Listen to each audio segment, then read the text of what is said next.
Salam, axşamınız xeyir olsun. Gündən mühüm xəbər toplusu ilə qarşınızdayıq. Diqqətiniz bizdə olsun.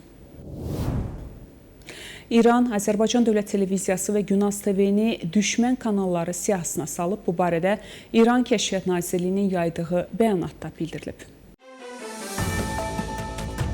İran Kəşfiyyat Nazirliyi xarici ölkələrdə fəaliyyət göstərən İranlıların təsis etdiyi müxalifət media orqanları, bir neçə xarici ölkənin İranla əlaqəli media qurumları və İranlı media fəallarının adlarını açıqlayıb. Bu barədə Nazirliyin yaydığı bəyanatda bildirilib. Adları açıqlanan media qurumları və fəalları ilə istənilən formada əlaqədə olan, onlara məlumat, mesaj, foto və video göndərən şəxslərin casusluğa görə cəzanın artırılması haqqında qanunun 4-cü maddəsinə əsasən ağır cəzalandırılacaqları barədə xəbərdarlıq edilib. Həmin siyahıya İsrailin bir neçə televiziya kanalı, BBC, Amerikanın Səsi, Azadlıq Radiosu və digər adlarda daxil edilib. Adları açıqlanan şəxslər arasında bir neçə Güney Azərbaycanlı siyasi və media fəalı ilə yanaşı, Azərbaycan Respublikasının AzTV və mərkəzi ofisi Amerikada yerləşən Günaz TV-nin də adları qeyd olunub. Həmin televiziya kanalları ilə hər hansı formada əlaqə və əməkdaşlıqda ittiham olunan şəxslərin 2 ildən 5 ilə kimi həbslə cəzalandırılacaqları bildirilib. Tehranda ABŞ prezidenti Donald Trump və İsrailin baş naziri Benjamin Netanyahunun qırmızı rəngli intiqam dənizində boğulduğunu təsvir edən yeni divar rəsmi nümayiş etdirilib. Bu barədə Sepaha bağlı Təsnim xəbər agentliyi cümə axşamı məlumat yayıb. Divar rəsminin üzərində fars və ingilis dillərində "Siz İran xalqının intiqam dənizində boğulacaqsınız" şüarı yazılıb. Tehran meri Əlirzə Zəkani İranın ali rəhbəri Əli Xamneyinin öldürülməsinə görə məsuliyyət daşıyan şəxslərin cavab verəcəyini və ABŞ prezidenti Donald Trumpın dünyanın heç bir yerində təhlükəsizlikdə olmayacağını bildirib. Zəkani cümə günü Diliban İran xəbər saytına verdiyi müsahibədə Xamneyinin öldürülməsinə görə məsul hesab etdiyi şəxslərə qarşı intiqamın mütləq həyata keçiriləcəyini deyib. Bugündən etibarən Trump dünyanın heç bir yerində təhlükəsizlikdə olmayacaq deyə Tehran meri bildirib.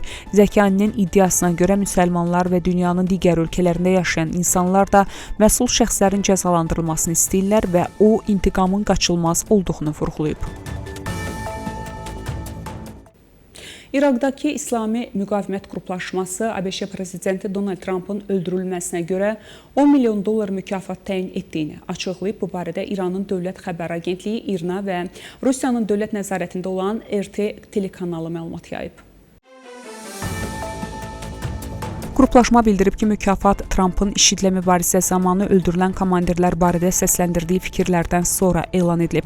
ABŞ-də mühafizəkar fəal Laura Loomer isə Rusiyanın dövlət mediasını tənqid edərək bildirib ki, Rusiya dövlət mediası İraq İslami müqavimətinin prezident Trumpın qətlə yetirilməsi üçün təyin etdiyi $10 milyon mükafatı təbliğ edir. O əlavə edib, Rusiya hər gün bir daha sübut edir ki, bizim müttəfiqimiz deyil. ABŞ gecə saatlarında İran şəhər hava limanına qırıcı təyyarələrdən istifadə edərək raket zərbəsi endirib. Bu barədə yerli media məlumat yayıb. Məlumata görə ərazidə 3 partlayış baş verib. Hələlik hava limanının infrastrukturuna dəyən ziyan və ya itki barədə məlumat yoxdur. Eyni vaxtda Bəndər Hamir, Bəndər Abbas avtomobil yolundakı əsas körpüyə zərbə indirilib.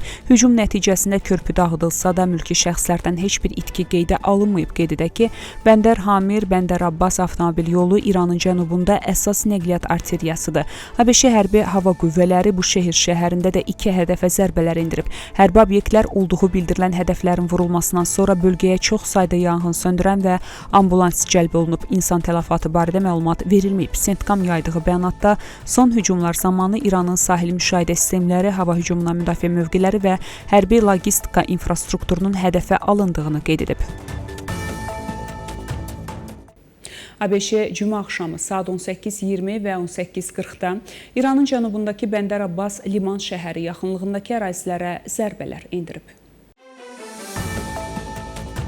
Bu barədə Hörmüzqan əyalətinin rəhbərliyi Sepaha bağlı Fars xəbər agentliyinə məlumat verib. Rəsmilərin məlumatına görə ABŞ-nin əyalətə son hücumlar nəticəsində yaşayış və ya kommersiya infrastrukturuna ziyan dəyməyib, həmçinin xəsarət alan olmayıb.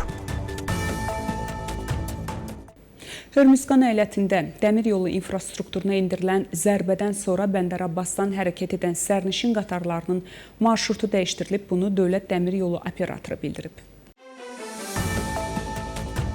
Qurumun məlumatına görə sərnişinlər əvvəlcə avtobuslarla Bəndər Abbas stansiyasından Fin şəhərinə aparılacaq, daha sonra isə səfərlərini qatarla davam etdirəcəklər. İran kütləvi informasiya vasitələrinin məlumatına əsasən Bəndər Abbasdan təxminən 10 km qərbdə yerləşən dəmir yolu qovşağı gecə saatlarında zərbəyə məruz qalıb. Hadisə nəticəsində 2 nəfər yaralanıb, stansiyaya isə ziyan dəyib.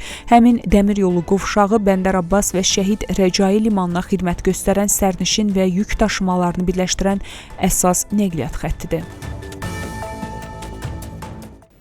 İranın hücumu nəticəsində Küveytdəki elektrik enerjisi istehsalı və dəniz suyunun duzsuzlaşdırılması müəssisələrindən biri zərər görüb. Bu barədə Küveytin Elektrik, Su və Bərpa olunan Enerji Nazirliyi məlumat yayıb.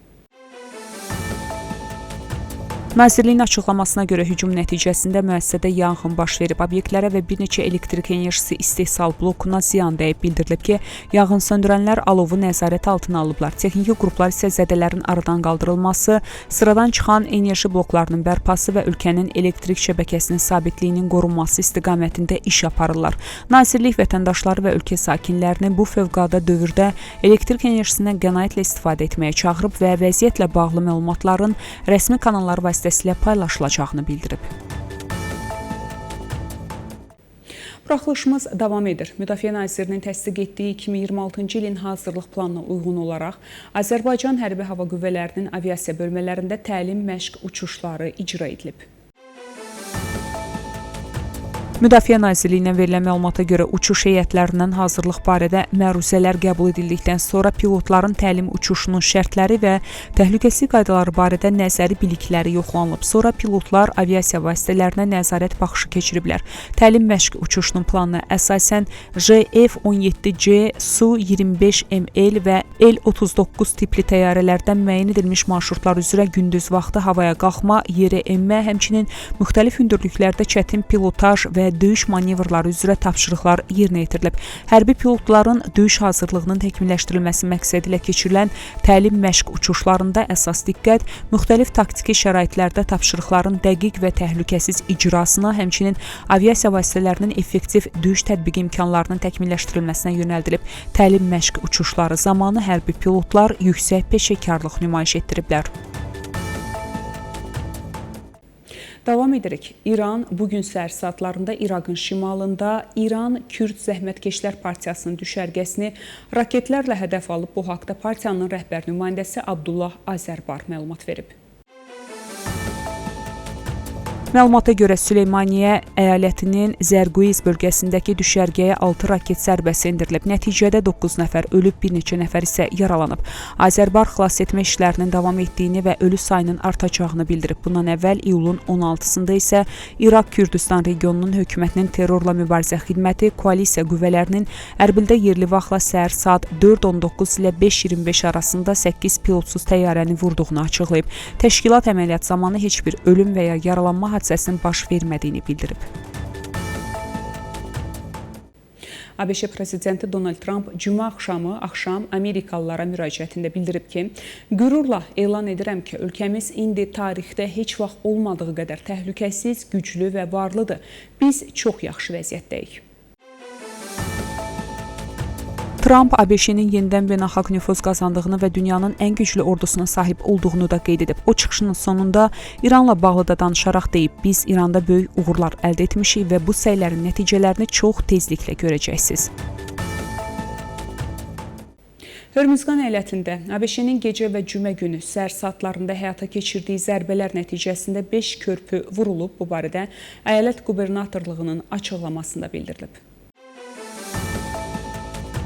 Qubernatorluğun məlumatına görə zərbələr Kəhurestan körpüsünü, eləcə də Xəmir rayonunda yerləşən daha 4 körpünü hədəf alıb. Açıqlamada zərər görən körpülər bunlar kimi sadalanıb.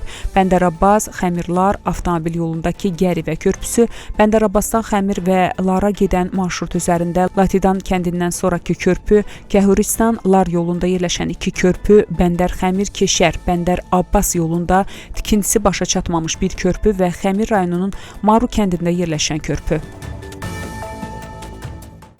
Birləşmiş Ştatların cümə günü həyata keçirdiyi zərbələr nəticəsində ölkənin cənub-şərqində yerləşən Çabahar limanının dəniz hərəkətinə nəzarət qülləsi son bir həftə ərzində 3-cü dəfə hədəf alınıb.